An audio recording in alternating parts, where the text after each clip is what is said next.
Jangan lupa untuk like, komen, subscribe, dan nyalakan lonceng notifikasinya agar kamu mendapatkan video terbaru dari channel Taufik Adiatma.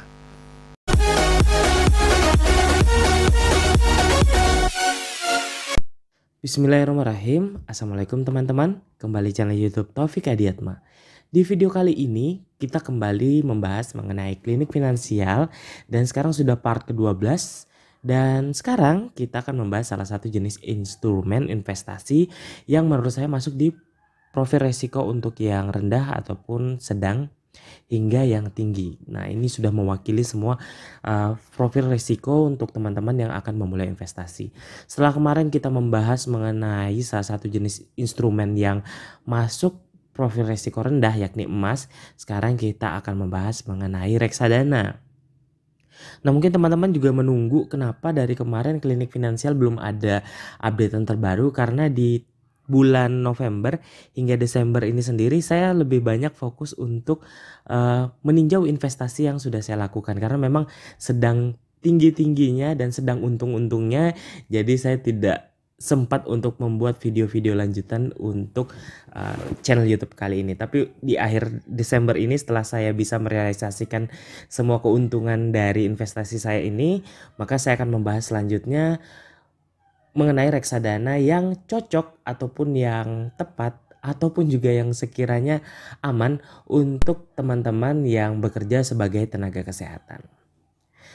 Nah, pertama-tama kita akan mengenal lebih dulu apa itu reksadana. Mungkin bagi teman-teman yang belum tahu investasi ataupun juga belum mengenali apa itu investasi dan bagaimana cara memulai investasi, saran saya bisa menonton video part ke-1 hingga part ke-11 yang bisa teman-teman lihat di link sebelah kanan atas ini. Ataupun juga nanti akan saya sertakan di bagian deskripsi. Nah, kembali ke apa itu reksadana. Jadi reksadana adalah merupakan salah satu jenis instrumen ataupun juga alternatif untuk investasi bagi masyarakat yang memiliki sekiranya modal untuk investasi atau uang untuk investasi itu dalam jumlah yang sedikit atau yang kecil. Ataupun juga bagi teman-teman yang ingin investasi tapi tidak memiliki banyak waktu ataupun juga tidak memiliki banyak keahlian ataupun juga tidak sempat untuk belajar, untuk membaca mengenai ataupun juga memilih instrumen investasi yang sekiranya memiliki untung yang besar. Nah, reksadana ini sendiri bisa dijadikan pilihan.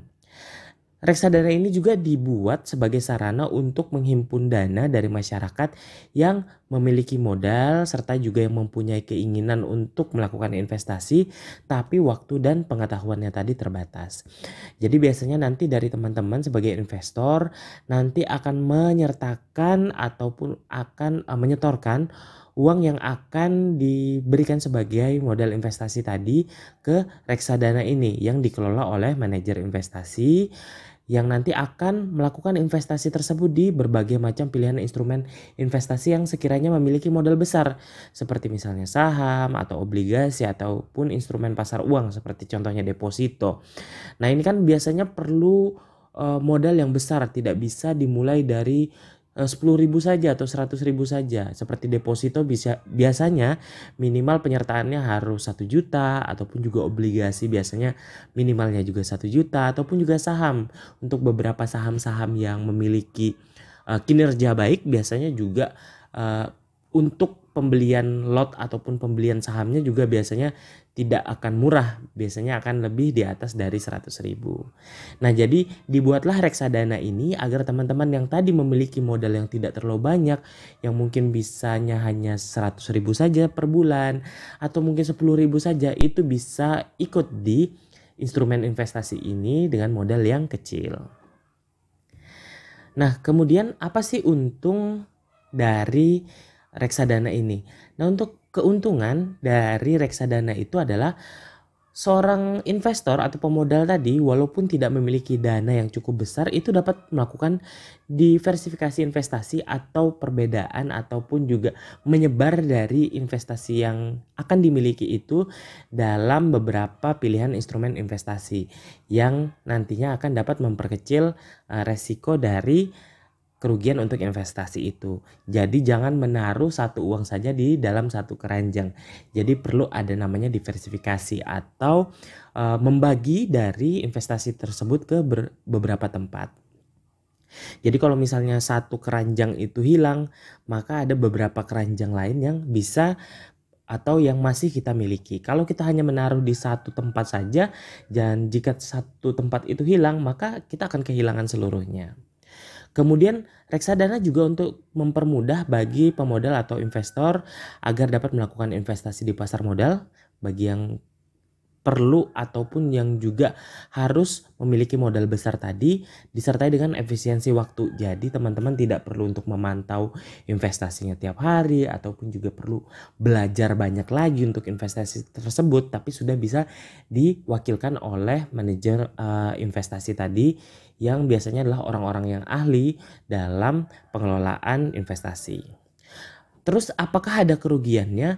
Sebenarnya untuk setiap investasi seperti yang sudah saya jelaskan sebelumnya juga memiliki kerugian ataupun juga kekurangan dari setiap investasi tersebut, karena memang tiap jenis investasi akan memiliki resiko-resiko.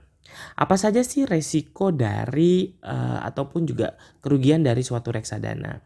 Yang pertama adalah resiko berkurangnya nilai unit penyertaan atau NAB, nilai aktiva bersih. Jadi resiko berkurangnya NAB adalah resiko yang timbul karena menurunnya harga aset di dalam suatu portofolio reksadana. Dan kenapa bisa sih menurun dari nilainya itu? Yang pertama, biasanya pada beberapa reksadana saham itu mengalami penurunan karena adanya penurunan kinerja dari si perusahaan yang dijadikan tempat pembelian sahamnya tadi. Ataupun yang kedua seperti kondisi ekonomi baik itu secara nasional ataupun juga secara internasional seluruh dunia itu ada perubahan, seperti misalnya pada saat kondisi pandemi ini di awal di awal Maret itu terjadi penurunan investasi yang sangat-sangat jauh sekali, hampir sampai 200%. Itu yang saya alami sendiri waktu bulan Maret kemarin. Nah itu bisa menyebabkan pengurangan dari nilai investasi yang kita sertakan tadi. Ataupun juga ada masalah stabilitas di dalam negara, seperti misalnya ada masalah politik atau yang lain sebagainya seperti bencana alam dan beberapa hal-hal yang lain yang menyebabkan terjadinya perubahan dari stabilitas secara nasional. Kemudian ada yang namanya resiko likuiditas.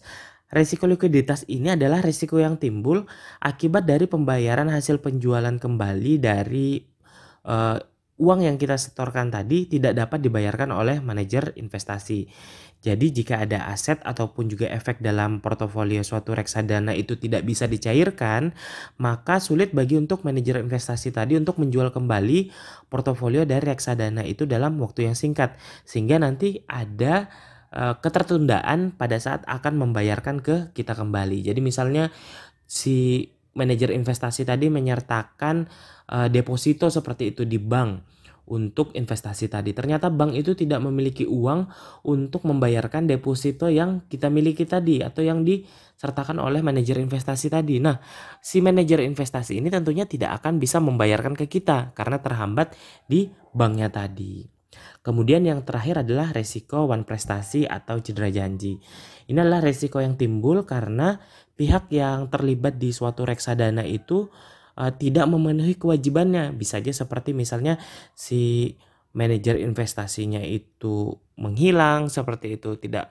Kemudian juga yang kedua bisa bank yang tempat kita menitipkan dari reksadana itu juga mengalami bangkrut sehingga tidak bisa membayarkan investasi ataupun uang yang kita sertakan tadi.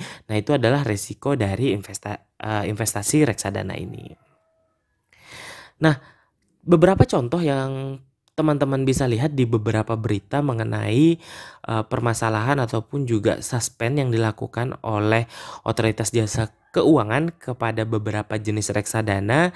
Itu contohnya adalah seperti reksadana Narada ataupun juga reksadana dari Kresna. Nah ini adalah beberapa contoh dari kerugian ataupun kekurangan dari suatu investasi reksadana. Nah, untuk teman-teman sendiri sebenarnya jangan terlalu takut untuk mengikuti reksadana ini, karena sebenarnya uang yang kita sertakan tadi tidak akan hilang seluruhnya. Karena uang yang kita sertakan tadi sebagai investor itu tidak langsung dipegang oleh si manajer investasi, tapi ditaruh di bank kustodian yang memang akan menyimpan uang dari seorang investor tadi. Jadi tidak dipegang langsung oleh manajer investasi. Jadi jangan takut bahwa uang tersebut bisa akan hilang, tapi memang bisa mengalami pengurangan nilai karena tadi ada beberapa hal yang menyebabkan dari instrumen investasi yang disertakan tadi mengalami penurunan nilai.